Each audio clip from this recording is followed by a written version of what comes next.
Kun gani da fasfar ko? Wai yanzu nake samun labarin cewa wai Amerika ta dakatar da Nijar da ba su biza da kuma wasu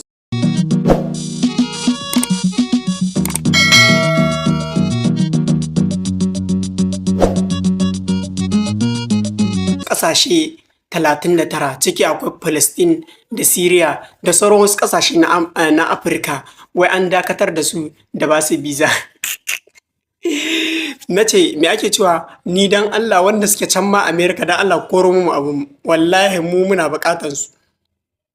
Yo Amerika wata uwa duniya ce? Ƙasa guda Donald Trump ungwanan Donald Trump. Ko kuwa an ce bai jin Hausa ko?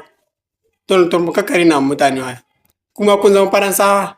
Kun fara dama Donald Trump an san ɗan komedi ne.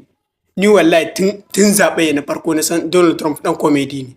Komediyan ne cikakke ni anya ba na taɓa ganin a fim ba ma Donald Trump. To sai ka amshe ma passport ɗin. Ba biza ba ce ba mu bukata akwai ƙasashen da ke buƙatar mu dama ruwa jallo. Akwai ƙasashen da ke buƙatar mu biza kyauta mu tai ƙasansu mun ƙi taya. Kamar ba ga 'yan ƙasa makwabciya ba an ba su tallafin kwararro ba. Wai na ce wai abin ba a ci aka ƙoshe ba ma uban za a yi da kwarar. Mu wallahi a bar mu da abin mu yawwa. Mu da ba mu buƙatar biza America ba mu buƙata.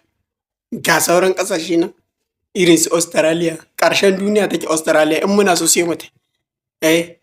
Daga ita babu wata ƙasa sai mu tai Australia mu ba ku wahala mu ba ku haushi akwai su Canada. Dole sai mun tai cikin America sai mu tai cikin Latin America. Ai ba dole bane sai ƙasar ku. Ko dan kama cigo da yaki ne. Wallahi waɗanga turan tar sirri na mutane. Sirri na Afirka yanzu fa sun gane Afirka yanzu ta fara cin gashin kanta. Wallahi duk Nijar Mali Burkina Faso suka fiddo ma ƙasashen Afirka cin kai amma ba da wannan ba da tuni waɗannan ƙasashen suna ta gazlaza mutane. To billahi lazi ku shiga taitayin ku. Yawwa Allah ya samu.